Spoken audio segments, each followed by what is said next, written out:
Muharram is the first month of the Islamic lunar calendar. Muharram ইসলামী চন্দ্রবর্ষের প্রথম মাস। It is one of the four sacred months in Islam. এটি ইসলামের চারটি পবিত্র মাসের একটি। The word Muharram means forbidden. Muharram শব্দের অর্থ হলো নিষিদ্ধ। Fighting and wrongdoing are strictly prohibited during this time. এই সময়ে যুদ্ধ ও অন্যায় কাজ সম্পূর্ণ নিষেধ। Its significance is rooted in history and faith. এর তাৎপর্য ইতিহাস ও ঈমানের গভীরে প্রথিত। The 10th day of Muharram, known as Ashura, holds special importance. মুহররমের দশম দিন, যা আশুরা নামে পরিচিত, বিশেষ গুরুত্ব বহন করে। For Sunni Muslims, it commemorates the purging of the Red Sea. সুন্নি মুসলিমদের কাছে এটি সাগর বিভাজনের স্মৃতিবাহী। This was the day of Prophet Moses and his people were saved from Pharaoh. সেই দিন হযরত মুসা আলাইহিসসালাম ও তার অনুসারীরা ফেরাউনের হাত থেকে রক্ষা পেয়েছিলেন। They fasted on this day in gratitude. তারা কৃতজ্ঞতা স্বরূপ এই দিনে রোজা রাখেন। Prophet Muhammad, peace be upon him, recommended fasting on the 9th and 10th of Muharram.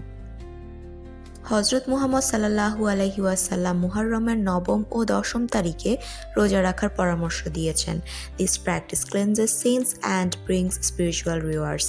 এই আমল গুনাহ মোচন করে এবং আত্মিক পুরস্কার নিয়ে আসে। For Shia Muslims, Muharram is a month of intense grief. শিয়া মুসলিমদের জন্য মুহররম হলো গভীর শোকের মাস।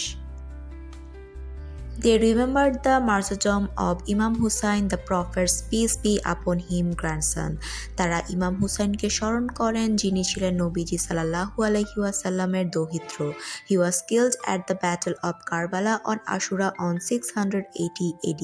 তিনি 680 খ্রিস্টাব্দে কারবালার যুদ্ধে আশুরার দিন শহীদ হন।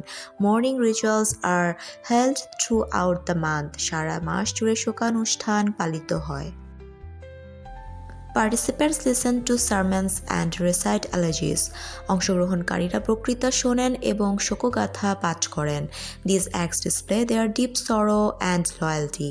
এই কর্মকাণ্ড তাদের গভীর বেদনা ও আনুগত্য প্রকাশ করে। Muharram is ultimately a time for prayer and peace. Muharram শেষ পর্যন্ত প্রার্থনা ও শান্তির সময়। It reminds Muslims to stand for justice and truth. এটি মুসলিমদের ন্যায় ও সত্যের পক্ষে দাঁড়ানোর শিক্ষা দেয়। The month also encourages charity and good deeds. এই মাস দান সদকা ও সৎকর্মে উৎসাহিত করে। It is a period for spiritual cleansing and renewal.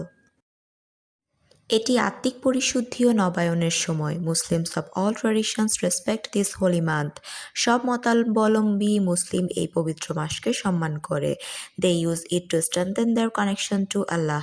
তারা এটি আল্লাহর সঙ্গে তাদের সম্পর্ক মজবুত করতে ব্যবহার করে। Thanks for watching the video. Don't forget to subscribe to my YouTube channel. আসসালামু আলাইকুম।